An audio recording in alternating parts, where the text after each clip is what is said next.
الله الرحمن الرحيم. الصلاة والسلام عليك يا سيدي يا رسول الله وعلى آلك وأصحابك يا سيدي يا حبيب الله. الصلاة والسلام عليك يا سيدي يا رحمة للعالمين وعلى آلك وأصحابك يا سيدي يا خاتم النبيين. مولاي صل وسلم دائما أبدا على حبيبك خير الخلق كلهم. يا ربي بالمصطفى بلغ مقاصدنا واغفر لنا ما مدى يا واسع الكرم. Alhamdulillah, endless praises for Allah subhanahu wa ta'ala for blessing us another opportunity to congregate here on the day of Jummah in peace and tranquility. And also, as our Honorable Imam mentioned, we have entered into a blessed month, the month of Rabiul Awwal. You will hear why this is a beautiful month. We thank Allah for these blessings. We show gratitude to Allah subhanahu wa ta'ala. And at the same time, let's spare a few moments and remember our fellow Muslims around the world who are suffering. We make dua to Allah subhanahu wa ta'ala that on this blessed day of Jummah, where the supplications are readily accepted by Allah subhanahu wa ta'ala, we supplicate to the most merciful Lord that may He bestow His infinite mercy and blessings upon the entire ummah of Rasulullah sallallahu alayhi wa sallam. Can we have a loud Ameen? Ameen. Alhamdulillah. Rabiul Awwal is the month on the Monday the 12th of Rabiul Awwal, 53 BH, the year 53 BH, 53 before Hijrah. The Islamic calendar runs, or the pivotal point is the Hijrah, the migration of Rasulullah sallallahu from Makkah to Medina. And obviously the Gregorian calendar, which in this country we follow, but we also should be aware of the Islamic calendar as well. So as Honorable Imams have mentioned, Rabiul Awwal, they also call it Rabiul Nur, light. This is the month where our beloved Prophet sallallahu alaihi wasallam was born, and you will see, inshallah, even in this masjid, we will be commemorating or showing gratitude to Allah. We shouldn't wait the whole year round for Rabiul Awwal to come to show your gratitude to Allah for blessing you, for making you a part of the ummah of Rasulullah sallallahu alaihi wasallam. It's the biggest blessing you and me have. You could have been born into an atheist family. You could have been raised as an atheist, as someone of a different faith.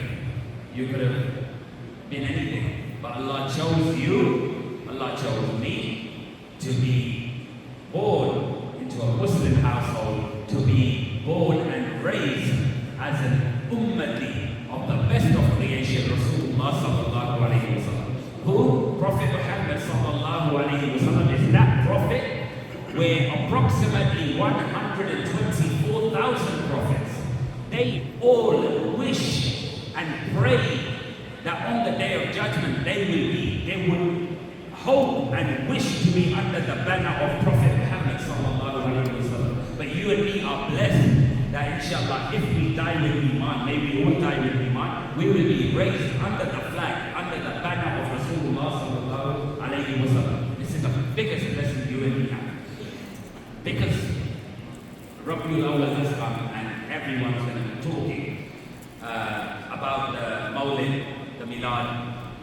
I've chosen to go all the way to the end or the last part of the life of Rasulullah sallallahu alaihi wasallam.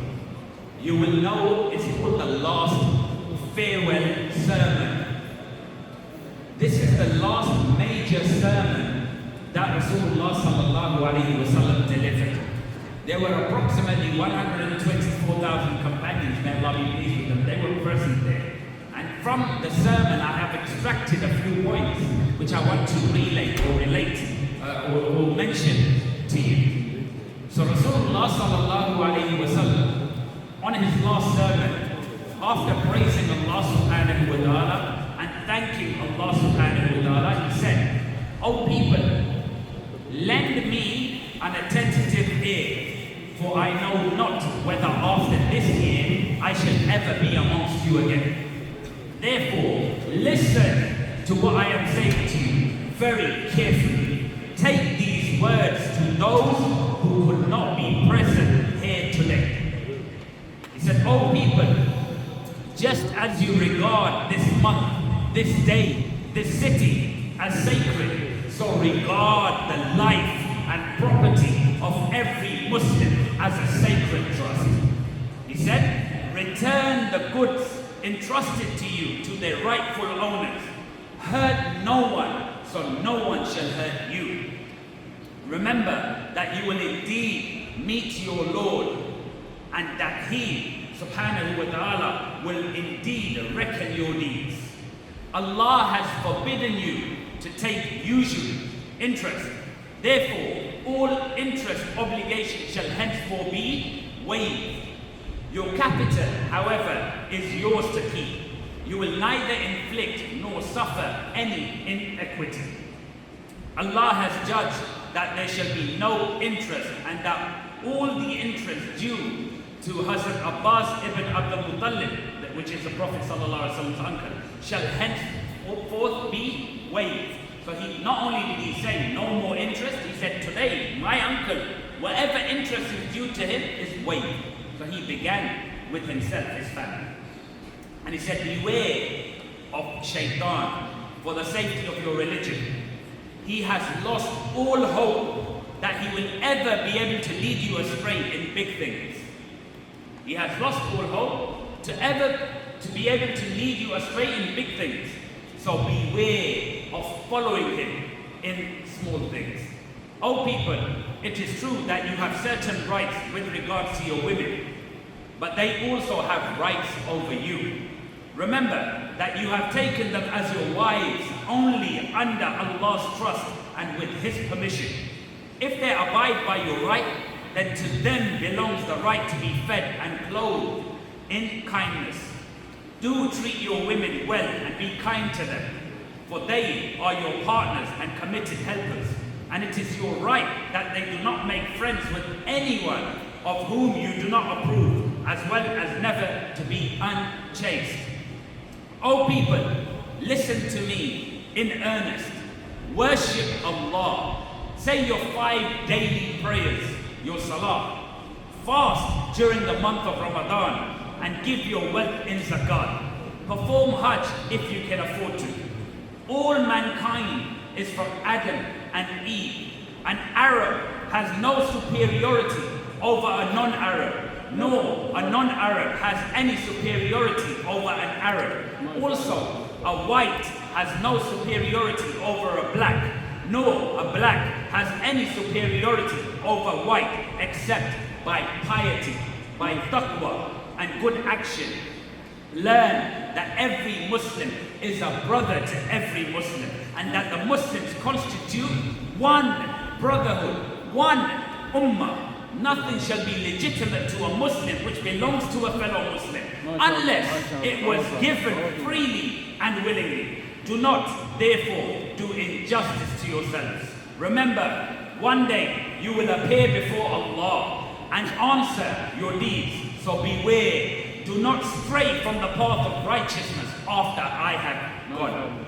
O people, no prophet, no apostle will come after me, and no new faith will be born. Reason well, therefore, O people, and understand words which I convey to you. I leave behind me 2 things: the Qur'an and my example, the Sunnah. And if you follow these, you will never go astray.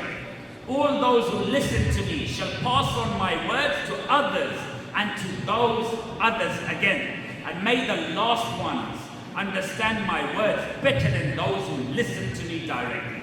Be my witness, O Allah, that I have conveyed your message to your people. This was the last sermon of Rasulullah sallallahu alaihi wasallam.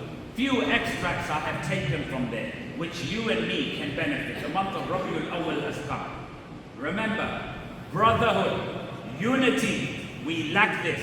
I have spent a few weeks abroad, and over there I've seen it's a so-called Muslim country, but the division is worse than we have here. The division is rife The division is so much, and I was stressing the same thing in my sermons back where I was, where it was a so-called Muslim country. You know, people are at each other's necks. People are slitting each other's throats.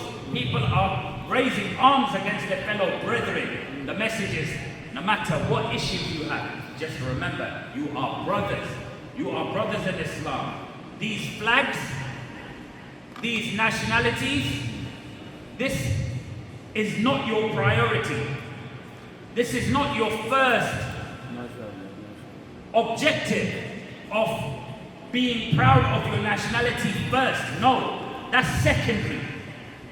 The primary thing to be proud of is your deen, is your Islam, is you being the ummati of the best of creation, Rasulullah sallallahu alayhi wasallam. That's the first thing that comes. Your flags, your nationalities is secondary.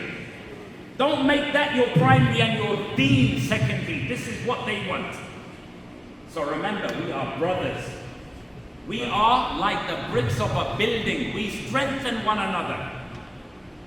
Not the other way around. I make dua to Allah subhanahu wa ta'ala that He grants us unity. He grants us sincerity for one another. May we love one another, not for material or any worldly benefit. May we love one another purely for the sake of Allah subhanahu wa ta'ala. May Allah subhanahu wa ta'ala forgive us. May Allah subhanahu wa ta'ala guide us. May Allah subhanahu wa ta'ala unite this ummah. May Allah subhanahu wa ta'ala grant victory to this ummah. May Allah subhanahu wa ta'ala destroy the enemies of Islam. May Allah subhanahu wa ta'ala destroy the enemies of the Muslims. And may Allah subhanahu wa ta'ala gather us all the way we are gathered here in Jannatul Firdaus, in the neighborhood of Rasulullah sallallahu alayhi wa sallam, without having to give any accountability. وَمَا عَلَيْنَا إِلَّا الْبَلَاغُ الْمُبِينُ. ما شاء الله ما شاء الله.